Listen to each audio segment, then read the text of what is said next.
I'm Logan Crawford, and right now on the Spotlight Network, we're examining a vital yet often misunderstood role in medical care with a terrific author. His name is John E. Skanse, and he has penned a wonderful book. It is called A Chaplain's Expertise, A New Paradigm. With decades of experience in pastoral care, military service, and hospital chaplaincy, John offers a groundbreaking look at how chaplains can serve all patients, religious and non-religious alike, with compassion, clarity, and respect. His work proposes a new, universal language for spiritual care that unites parents, families, and medical teams in moments of crisis. We're delighted to have this very talented author join us here today on Spotlight. We thank the team at Atticus Publishing for helping us put him in the spotlight today, and we ask viewers like you to support authors like him by subscribing to our channel and by purchasing his amazing book. The links are below this interview.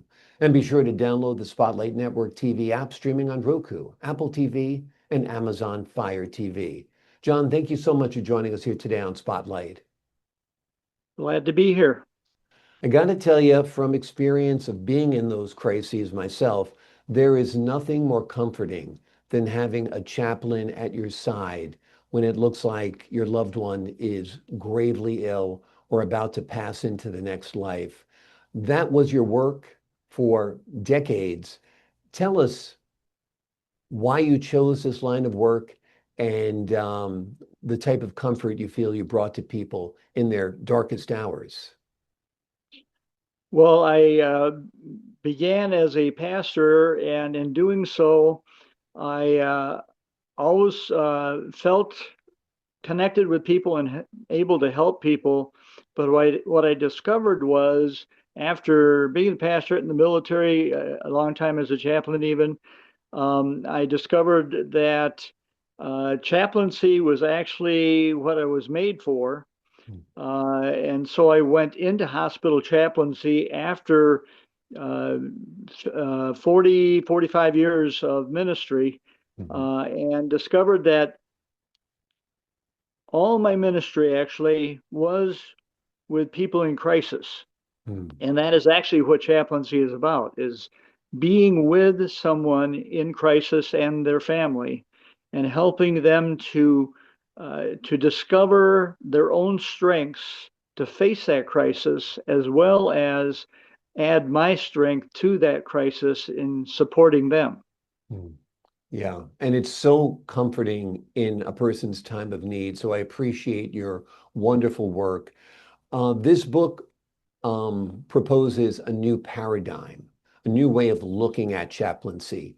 Tell us what that new look is and how you see the traditional role evolving.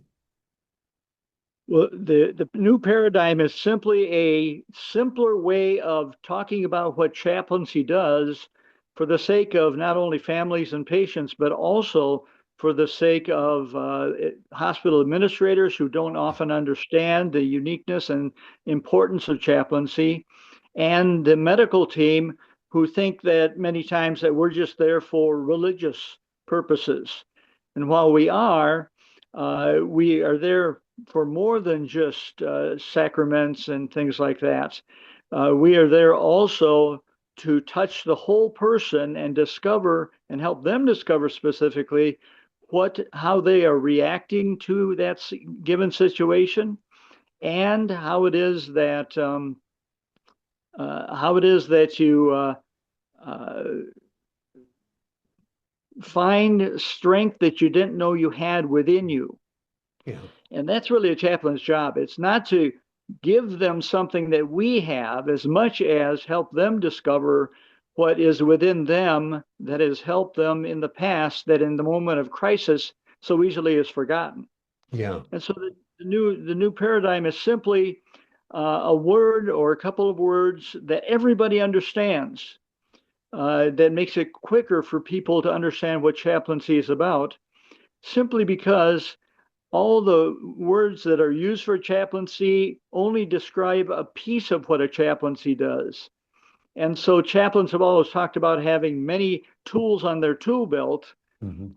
that they can pick from and use in a given situation.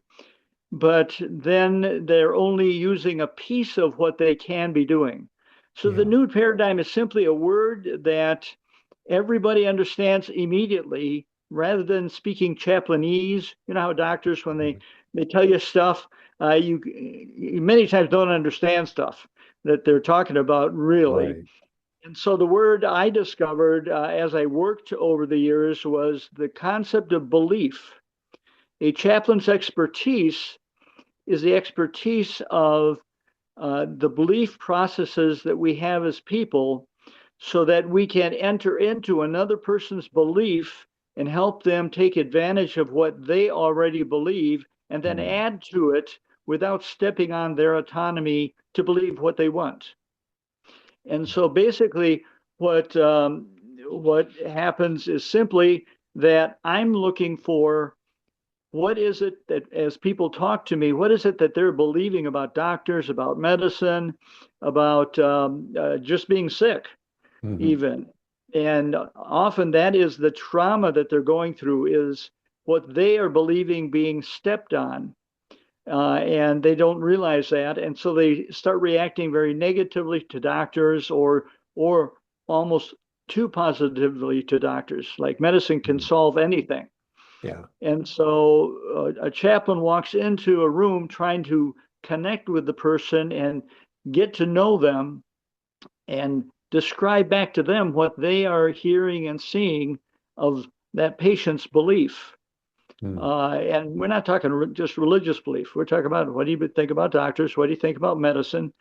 I've had people who thought when a doctor gave them a prescription and said, take this for 2 weeks and you'll be better, they thought to themselves, oh, if I take twice as many of this, I will get better in half the time. Mm. And then they're back in the hospital because of the drug poisoning and stuff, Right. because they've just taken too much.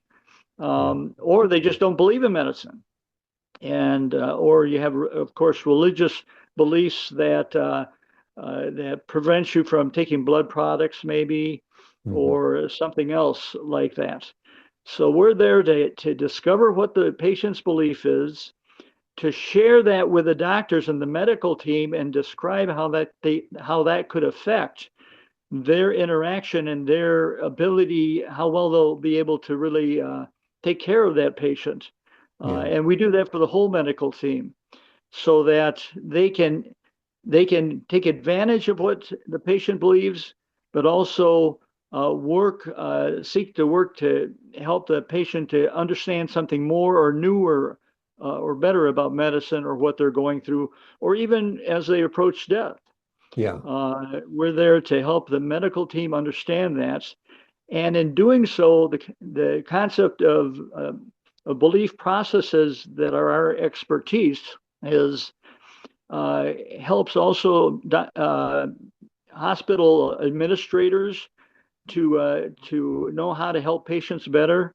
And actually, they're really focusing on the bottom line. And chaplaincy involvement in patients' time in the hospital actually reduces the cost to patients, Yeah. because in understanding patients, then doctors can work better with them, and the patient can more readily accept what is being suggested. Or because in a hospital or any medical situation, it is choices that are key. They're Mm. asked to make choices all the time, and a lot of times they don't want to make choices. The family doesn't want to choose something if the patient can't speak for themselves, even a lot of times, because they have conflicting beliefs. Mm. And until they see those conflicting beliefs and are and like what a chaplain should be doing is helping them discover their deepest belief and then make the choice out of their deepest belief rather than just uh, all of their beliefs that they have. Yeah. It, it can be weeks and it can be months before they choose to do something that the doctor is suggesting, especially when the doctor is saying there's nothing more medicine can do for this patient. And they can't speak for themselves, or they do speak for themselves, but they're conflicted. Hmm. And so chaplains are there to really help them become, the fancy word is congruent. Yeah. It's a psychological term that just means that your feelings and your beliefs and what you perceive to be true are all lined up the same, so that they can make an honest choice that they won't regret later on. Which many times that's what happens. Families make a choice to withdraw care in a given situation, and then they regret it later on because they haven't really thought it through in relationship to their most basic beliefs. Absolutely. What do you hope readers take away from your book, and who is your target audience? Target audience is anyone in the medical field, whether it be doctors, nurses, hospital administrators, but it's also the clergy that might come in visiting in the hospital and not realizing how much we can support what they're doing and what they're trying to accomplish for the family and with the family. And for others, family members and the like, who are hitting a very dramatic crisis in their life with their loved one. And it doesn't matter if they have a religious faith specifically, which when we discover that and discover what they mean by that faith, then helping them use that to make good choices, or with people who have no religious faith. I just actually, I'm working part-time casually still for a hospital, and just had someone who was had tried to commit suicide by cutting themselves all over the place with a box knife. And the girlfriend of the person who had tried that had come in, and about 10 family members, and the family members said they were all Catholic. So that gives me some perspective. But the girlfriend said that she had no religious faith. And yet 10 minutes later, after just having a conversation with all of them, that girlfriend asked if I would pray for him. So her deeper understanding, and when a crisis hit, what really was important to her was some kind of faith and some kind of reaching out to God to help them all in that situation, even though she thought she had no faith. Exactly. I feel that most people, even those who identify as atheists, feel there is some kind of spiritual power, some kind of creator, some kind of universal force. They might not call that God, but I feel particularly in times of crisis, they are focusing their meditation, they are focusing their energy to this power around us that sustains life, call it what you will, right? Right. So what advice would you give to a new chaplain entering a hospital or the trauma care field? A new chaplain looking to be trained in that, my advice would be ready to sit with people that you don't necessarily agree with in their faith or their non-faith. And don't try to change them. Try to understand them, because the biggest thing one of the big things that happens when you're in the hospital, if you're there for any length of time, even a short time, is you feel very alone, even with family with you. And so what a chaplain does, and at least I do, I try to sit with them and get to know them so that they don't feel alone. Very, very true, very, very powerful, and great advice, of course. The name of the book we're talking about today is A Chaplain's Expertise, A New Paradigm. It is an essential guide to understanding and advancing the role of chaplaincy in modern medical care. John, thank you so much for joining us here today on Spotlight. Thank you very much. I appreciate your time and your insight. To the folks at home, I'm Logan Crawford, thanking you for your time this time. Until next time on Spotlight.